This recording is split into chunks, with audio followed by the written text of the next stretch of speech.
جناب علی خوش آمدید کہتے ہیں آپ کو علماء کرام کے ساتھ ہمارا یہ سیگمنٹ ہوتا ہے. جناب قبلہ مفتی اکمل صاحب تشریف فرمائیں, قبلہ ڈاکٹر محمد رضا داؤدانی صاحب تشریف فرمائیں, دونوں کا بہت بہت شکریہ. یہ آغاز میں تو مفتی اکمل صاحب اسی خاکی کے عنوان سے جو ہم نے دیکھا بھی, جس میں تربیت کا عنصر تھا, ایک تو اس عنصر سے بھی, اور ویسے میں اس مسئلے کی طرف بھی جاؤں گا کہ آج کل یہ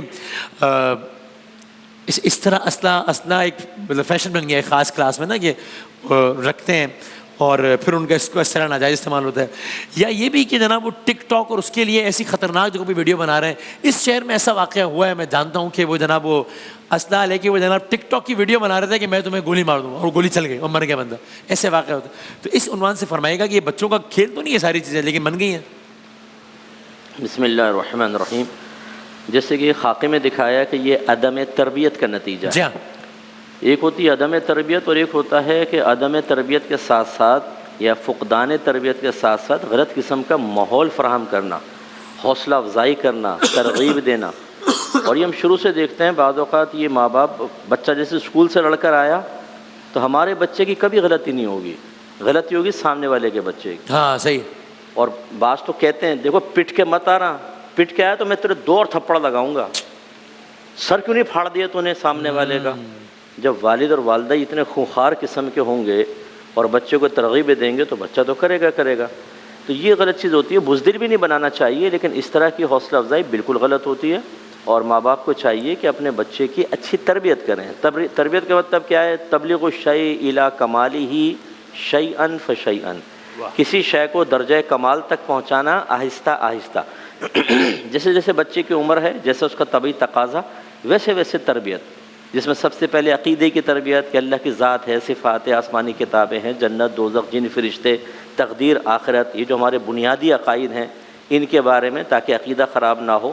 ایسی اخلاقیات ہیں, کردار کو بلڈ کرنا ہے. اس کے علاوہ پھر سرکار نبی کریم صلی اللہ علیہ وسلم کے سنن ہیں, آداب ہیں, وہ تمام چیزیں. تو یہ آہستہ آہستہ تربیت کی جائے تو پھر ایک بچہ معاشرے میں اچھا کردار ادا کرے گا. پھر آخری بات بس یہ کہ لالچ, ہاں آج کل جو ارننگ کا چکر چل گیا ہے نا, یہ جو آپ نے فرمایا, یہ میں نے بھی دیکھا, تو وہ بیچارہ کام پہ جا رہا تھا ایک آدمی, اور کفیل تھا واحد, اسے ویڈیو بنانے کے لیے گولی چلائی اور وہ بیچارے کو مار دیا. تو یہ چیز جو کیا ہے کہ ارننگ ہو جائے تھوڑی سی, اس میں چاہے ٹھمکے لگانے پڑے, چاہے سر کے بل کھڑا ہونا پڑے, چاہے بنیان اتار کے تہبند پہن کے ذرا باہر یوں کرنا پڑے, پیسے آ جائے بس. بعض تو اپنے گھر کی محارم کو معاذ اللہ ساتھ ڈانس کروا رہے ہیں کہ ارننگ ہو جائے. یہ لالچ جو ہے یہ بہت خطرناک چیز ہے, اور اس سے یہ خرابیاں بہت زیادہ جنم لے رہی ہیں. صحیح جناب. بسم اللہ الرحمن الرحیم. جو بنیادی باتیں مفتی صاحب نے ارشاد فرمائی, بہت عمدگی کے ساتھ تربیت کے اندر یہ ساری چیزیں شامل ہیں. قطرے کے گوہر بننے تک کا سفر اور بیج کے ثمر بننے تک کا سفر, یہ تمام تر مختلف فیزز ہیں کہ جس سے ایک انسان کمالات کو حاصل کر سکتا ہے. کمالات کو حاصل کرنے میں انسان کا اپنا ذاتی اختیار, جو پروردگار عالم نے محدود صحیح مگر اس کو دیا ہے, اس کا صحیح استعمال, اور اس کے والدین کی تربیت, ماحول کا اثر, اور اسی طریقے سے اساتذہ, یہ سب اپنا اپنا رول پلے کرتے ہیں. بچہ بہرحال ایک را فارم کے اندر ہوتا ہے, ایک سادہ ورق ہوتا ہے, اور اس کے اوپر جو آپ لکھیں گے ظاہر ہے کہ اس نے ایک نقش محکم بن جانا ہے. تو اس کے لیے ضروری ہے کہ اس کو ایک ایسا فیسیلیٹیشن کا ماحول ملے کہ جس میں وہ اپنے آپ کو بہتر سمت میں لے جا سکے. ورنہ نفس کے اندر دونوں صلاحیتیں موجود ہیں, فجور کی بھی اور تقویٰ کی بھی. تو اس کو فیسیلیٹیشن چاہیے, وہ کسی کی تربیت کرنے کا محتاج ہے, اور اس میں اگر اس طرح کی کوئی منفی چیز اس کو مل جائے گی تو ظاہر ہے وہ غلط سمت میں چلا جائے گا. اسپورٹس کے ذریعے سے بھی بچوں کو یہ سکھانا ہوتا ہے کہ کبھی جیتو گے کبھی ہارو گے. جیسے اس کے اندر اگر آپ دیکھیں وہ گیمز کھیل رہے ہیں, اور اس کے اندر پھر انہوں نے ایک دوسرے کو تحمل نہیں کیا, اس لیے کہ اس کے پاس موقع ہی نہیں تھا تحمل کرنے کا. جب آپ نے اس کو گن دکھا دی ہے تو اس کے لیے کتنا آسان ہو گیا کہ وہ اپنے اس اینگر کو, اپنے اس غصے کو ایکسپریس کرے اس انداز سے. ورنہ کیا ہوتا کہ یہ تھوڑا لڑ بھی لیتے اور پھر آخر میں واپس ایک دوسرے کے ساتھ بیٹھ جاتے, وہی کزنز ہیں, وہی آپس میں دوستیاں کر لیتے. پیغمبر اکرم صلی اللہ علیہ وآلہ وسلم کی ایک حدیث کا خلاصہ ہے کہ وہ بعض باتیں جو بچوں کی مجھے بہت پسند ہیں, ان میں سے ایک یہ ہے کہ لڑتے بھی ہیں اور لڑنے کے بعد پھر فوراً ہی دوست بھی بن جاتے ہیں. وہ اپنی اس لڑائی کو پرولونگ نہیں کرتے, لیکن آپ اس کو موقع تو دیں. جب آپ نے غصے کے ایکسپریس کرنے کے لیے اتنا ایکسٹریم آپشن اس کے سامنے رکھ دیا تو وہ ناسمجھی کے اندر اس کو کر بھی دے گا, اور پھر بعد میں اس کیس کے اندر تو خود کے لیے بھی پچھتانے کا کوئی امکان باقی نہیں رہا، ماں باپ ہی کے لیے پچھتانے کی پوری دنیا موجود تھی۔ اور مفتی صاحب میرا خیال ہے اس مسئلے کی یہ جو خاکہ دکھایا گیا، اس کی زیادہ جو پریکٹیکل فارم ہے جو ہماری سوسائٹی میں نظر آتی ہے، اگین اس شہر میں بھی نظر آتی ہے، آپ کو مثالیں یاد آ جائیں گی، وہ اس سے زیادہ یہ ہے کہ جناب وہ صاحب کا بیٹا ہے اور بیٹے کے ساتھ چلتے ہیں 4 گارڈز، تو اب بس بچے کو ذرا سا کوئی برا لگا کسی سے، مطلب آپ نے دیکھا ہے یہاں تک واقعات ہوئے ہیں کہ وہ بیچارہ لے کے جا رہا ہے، اس لڑکے کی بہن کے ساتھ اس نے بدتمیزی کی ہے جس کے ساتھ 4 گارڈز ہیں، اب جواب میں اس نے کچھ کہا تو اس نے گارڈ کو بولا ہے کہ ذرا ٹھوکو اس کو، اور مار دیا گارڈ نے، ماں باپ کے سامنے بچوں کو مطلب بالکل تڑپ کے مر گیا۔ اور ایسی کتنی مثالیں ہیں، کتنے مطلب علاقے مخصوص ہیں کہ وہاں وہ صاحب کا بیٹا بیٹھا ہوگا کلف والے کپڑے لگا کے، پیچھے 4 گن مین ہوں گے اور ذرا کوئی جرت کرے تو وہ گن مین آپ کا بیڑا غرق کر دیں گے۔ یہ مطلب کیا کہوں، جاہلانہ ایک روش ہے، مطلب میں غصہ آتا ہے جو کہ ایسے کیسز بہت سارے دیکھے ہیں میں نے۔ اور پھر مطلب نظام کی بے شرمی کا یہ عالم ہے کہ وہ جب عدالت میں جا رہا ہوتا ہے تو وہ وکٹری کا نشان بھی بناتا ہے۔ تو یعنی میں نے اپنے پروگرام میں کہا تھا 11 آر میں کہ یہ وہ بندہ جو ہے نا یہ وکٹری کا نشان نہیں بنا رہا، یہ اس نظام کے منہ پہ تماچا مار رہا ہے کہ جاؤ جو کر سکتے ہو میرا کر لو، جاؤ، میں بندہ بھی ماروں گا، مسکراؤں گا بھی، جیل میں ساری سہولتیں بھی ملیں گی، اور عدالت میں پیشی کے ٹائم میں وکٹری کا نشان ہی بنوں گا، جو کرنا ہے کر لو، جاؤ۔ وہ کہتے ہیں نا جس کی بیک مضبوط ہو بس اور نیگیٹو اس وے میں ہو تو پھر اس کا نتیجہ یہ نکلتا ہے۔ اب دیکھیں نا امتحان ایگزامینیشن ہال میں اگر لڑکا گن نکال کے رکھ دے جی اور ٹیچر دیکھ کے پیچھے ہٹ جائے کہ نہیں یار فلاں کا بچہ ہے، فلاں کا بچہ ہے، تو پھر ماحول کیسے اچھا ہوگا۔ ہاں ہاں جو آج کل جو ہے نا طلاق کا ریشو بہت بڑھ گیا ہے، اور ہم یہ دیکھتے ہیں کہ ان کو زیادہ طلاقیں ہو رہی ہیں جن کی مائیں اپنی بچیوں کو کہتی ہیں کہ تم ڈرنا نہیں، پیچھے ہم ہیں، اور بچی جو آ کے بتاتی ہے چاہے جائز و ناجائز وہ اس کو سپورٹ فراہم کرتے ہیں، تو بچی کی حوصلہ افزائی ہوتی ہے۔ پھر وہ اپنے کردار کی کمی کو نہیں دیکھتی، اخلاق کی کمی کو نہیں دیکھتی، اپنی نیگیٹو چیزوں کو نہیں دیکھتی، اس کی نظر ہوتی ہے سامنے والے کی غلطیوں پر، اور اگر وہ صحیح کام بھی کر رہا ہے تو یہ غلطی کر رہا ہے۔ اب اس کا نتیجہ کیا نکلتا ہے، یہی جو نیگیٹو حوصلہ افزائی ہے، 3 مہینے میں طلاقیں ہو رہی ہیں حضرت۔ ناراض ہو کر آ کر بیٹھ گئیں اور شوہر منا رہا ہے لیکن جان ہی رہے، ایگو اتنی ہرٹ ہو گئی، تمہاری ماں تمہاری بہن، اتنا برا بھلا ان کو کہنا۔ تو اس طریقے سے پھر یہ جو غلط حوصلہ افزائی ہے، یہ آخر میں یہی ہوتا ہے جو آپ یہ دیکھ رہے ہیں نا، یہ تو اولاد مر جاتی ہے یا کسی کو مار دیتی ہے تو کیس، پھر عدالتوں کے چکر، رشوتیں دینی پڑتی ہیں کتنی جگہ، اور اس کے بعد معاشرے میں ہر ایک آدمی کی گیدرنگ ہوتی ہے، ایک سرکل ہوتا ہے، چاہے وہ کتنا ہی بڑا بدماش کیوں نہ ہو، ایک دفعہ اسکینڈل بن جائے نا تو پھر اس کی بھی اثرات پڑتے ہیں اس کی زندگی پر، بہت سی چیزوں کے اوپر۔ یہ تو ہمیں لگتا ہے اس کو کچھ بھی نہیں ہو رہا ہوگا، ہوتا ہے۔ پولیٹیشنز کے معاملات آپ دیکھ لیں، اس کے کتنے معاملات ہو جاتے ہیں۔ اس لیے تمام چیزوں کو سوچنا سمجھنا چاہیے اور اس طرح حوصلہ افزائی نہ کریں کہ بعد میں پچھتانا پڑے۔ یہی جو کلچر ہے جس کو گارڈس، مطلب ٹھیک ہے شہر کا حالات ہیں حفاظت کے لیے سرنا، لیکن یہ جس زاویے سے میں نے کہا اس بارے میں آپ بتائیے گا۔ واقعی اگر آپ دیکھیں دونوں ایکسٹریمز ہیں نا، ایک ایکسٹریم یہ ہے کہ ایک سینس آف انسیکیورٹی ہے، انسان عدم تحفظ کا شکار ہے۔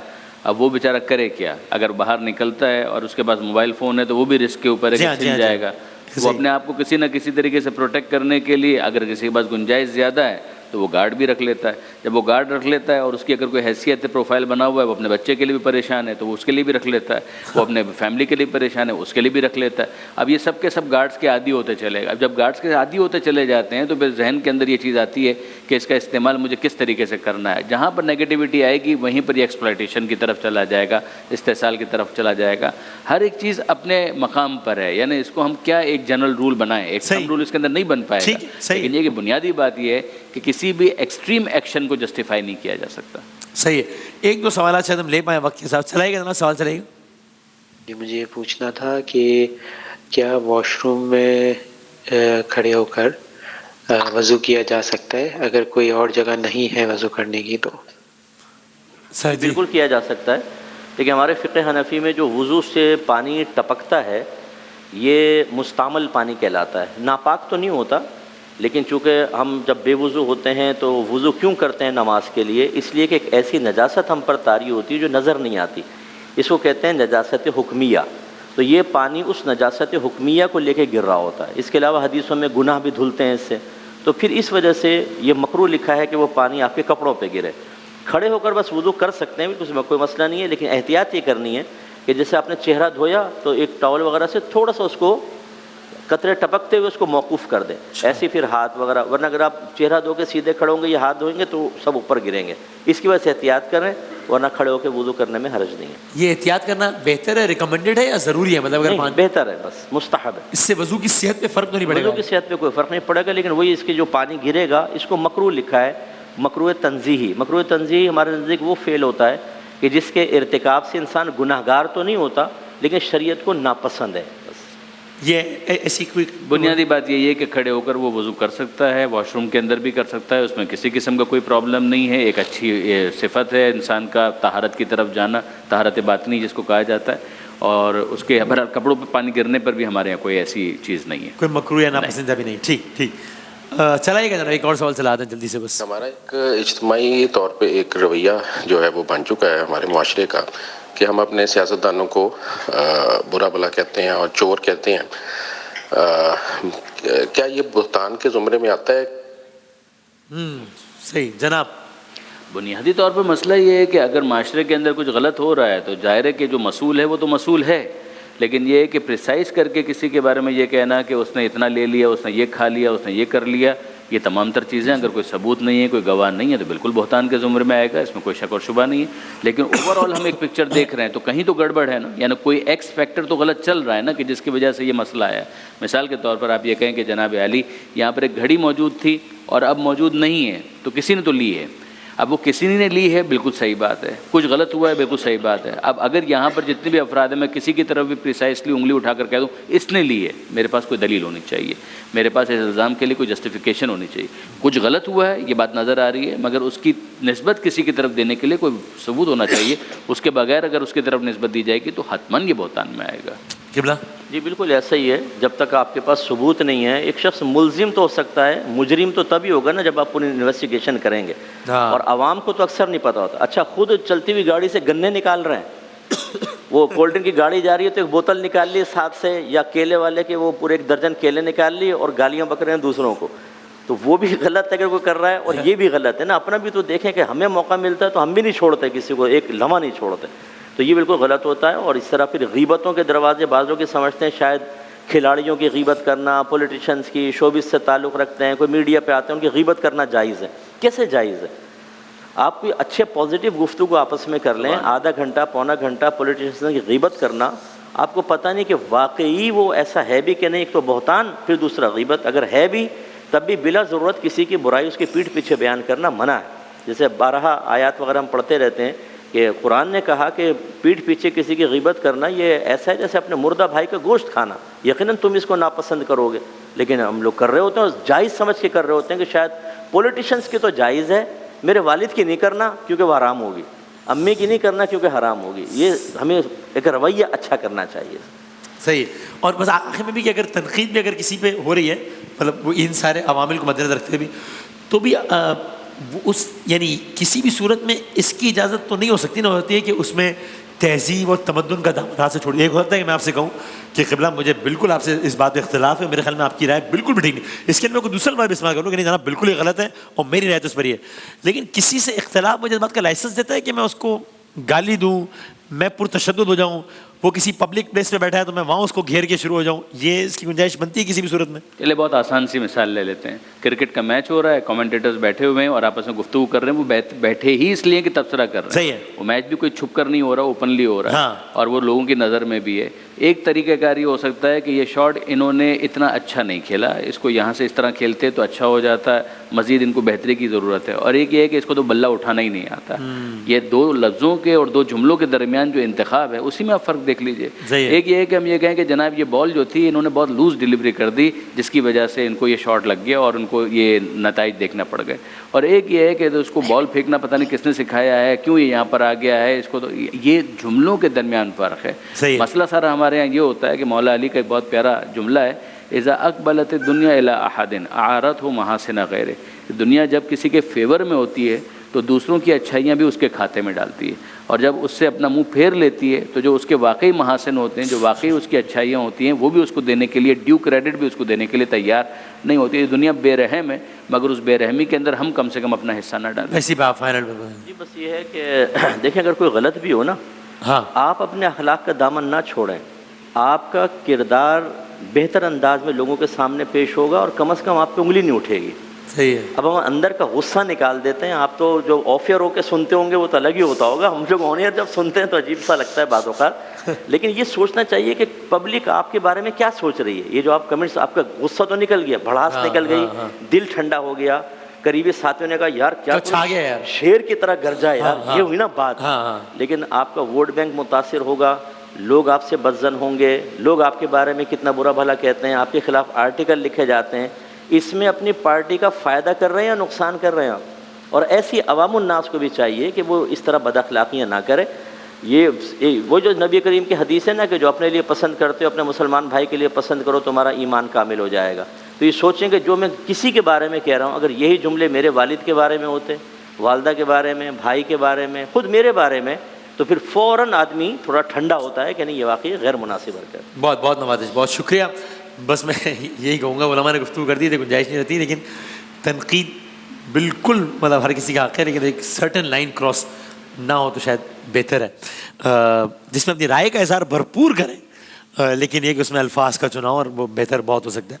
ایک بریک کے بعد دوبارہ حاضر ہوتے ہیں انشاءاللہ.